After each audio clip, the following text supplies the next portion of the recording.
Good morning, everyone, and welcome to the Morning Breath live stream. I am your host, Jeremy Tennell, systems designer and coherence coach, and it is a pleasure to have you all here today. This is week 5, day 24 of our 14-week journey entitled The Path of Personal Transformation. And today we are discussing a subject that I really enjoy thinking about. I first remember thinking about this. I had just turned 30 years old, and I went through a major transition in my life.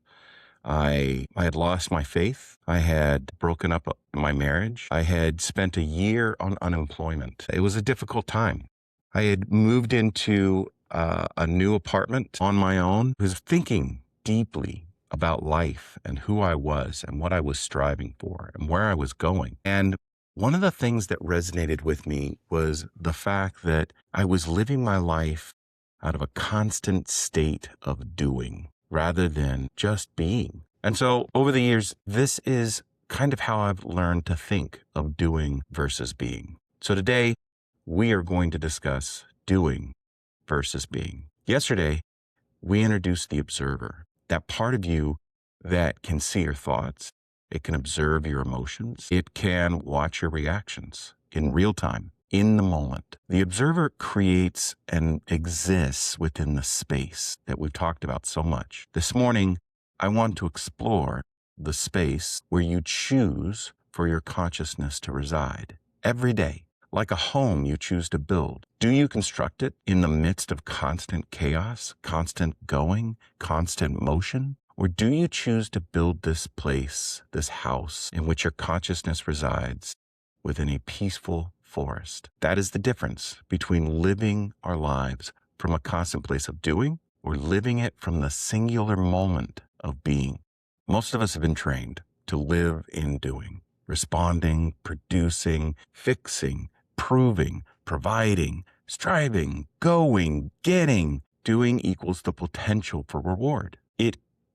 It's how we measure progress. It's how we create objectified value. It's how we push ourselves towards better. So over time, doing becomes this ingrained part of identity, that external sense of self. We identify with doing as our foundation. It becomes more than just what we do or our motivation for doing it. It becomes about who we believe we are while doing it. And when that happens, stillness feels uncomfortable. Pausing feels unproductive. And being in the moment, at rest, being your true self feels completely unfamiliar. Being is not inactivity. It is presence. It is the ability to remain with what is happening in the moment without immediately trying to change it, react to it, or gain from it. To feel without fixing. To notice without reacting. And to remain without escaping. This is where a lot of us struggle because being requires us to sit with ourselves without distraction or performance and without the need to prove anything. And for many, that feels very uncomfortable. It feels like a loss of control. And when it comes right down to it, we don't really want to sit with ourselves. But see, being is actually the opposite of all that. From a systems perspective, doing is an output loop. Stimulus, action, result, reinforcement over time. It prioritizes speed and efficiency and predictability, results and outcome. But it often runs without awareness. Beginning from being introduces a different systems dynamic. Stimulus, awareness, presence, emergent action.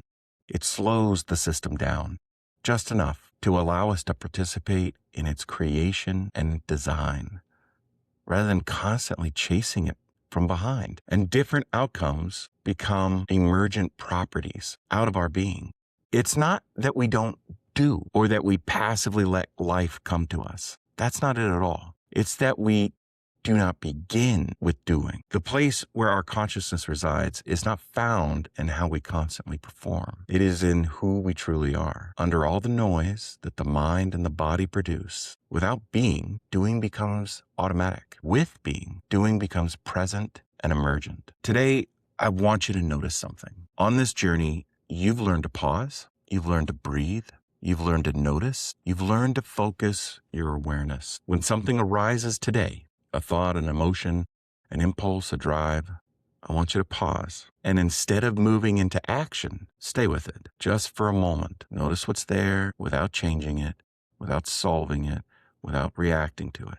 Because in that moment, you were no longer being pulled by the pattern. You were choosing how to engage with it. Because you are here with me today, every day, practicing breath means you are choosing to build your house where your consciousness resides, in the peaceful place of presence and being. I'm going to tell you what this whole process of personal transformation is really all about. You don't need to do more to change. You need to be present long enough to choose it, to allow it to emerge. Today, I want you to take your journals somewhere, some place quiet, and I want you to ask these questions. Where in my life do I feel the constant need to act, fix, and perform? What happens if I don't? And then I want you to sit with this last question. What does it feel like to sit in presence and be? Is it uncomfortable? Does your mind want to race? Does your body want to move? Notice those things.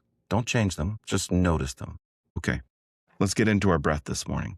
We practice breath every day, and we practice breath every day for a couple of reasons. In the moment, right here, right now, we're practicing being present. We're practicing and listening to what it is our mind is trying to tell us to do, to what it is our body is trying to communicate as it squirms and shifts. We're noticing those things. We're getting to know those things, and we're being in the moment.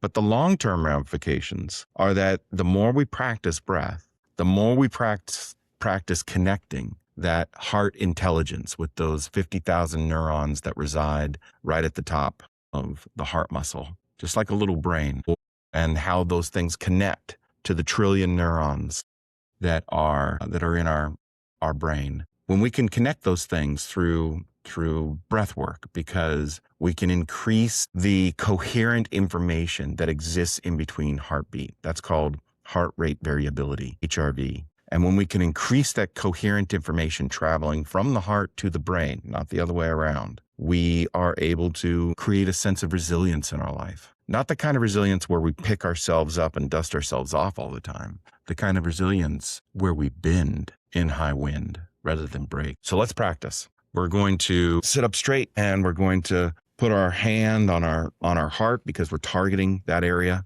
And let's take 2 breaths in through our nose, out through our mouth with a sigh. In through our nose, out through our mouth with a sigh. Let's turn that down a bit. All right, let's breathe in, out, 5.5, 6 seconds in. Relax your gaze, relax your face. Taking those long breaths in and out. In through your nose, through your mouth. Begin our gratitude list. In our minds, I am grateful to be here this day, the sunrise. Keep your list going in your mind as we breathe. As you cultivate positive emotions, it sends coherent signals to your brain. Let your gratitude spiral outward. You get distracted, come back to your breath. Gratitude going. Let's inhale through our nose. Exhale with a sigh. Back into this space. Every day, we build our house where our consciousness resides. We can choose to build it in the midst of chaos, in the midst of busyness, in the midst of go, go, go, go, go, in the midst of a forest fire. And our consciousness will reside there. And every day we will get up and we will shit, shower, and shave. We will make our way to work. We will grind it out, come home, we'll eat some dinner, we'll have some wine, we'll watch some TV, we'll go to bed, and we'll do it all over again. Or you can build your house in a place of peace. It's up to you. Are you going to live your life out of doing and allow the being to be mowed down like grass? Or are you going to build your life from being and allow the doing? Thanks for joining me this morning. I look forward to seeing you all tomorrow. Have a very good day.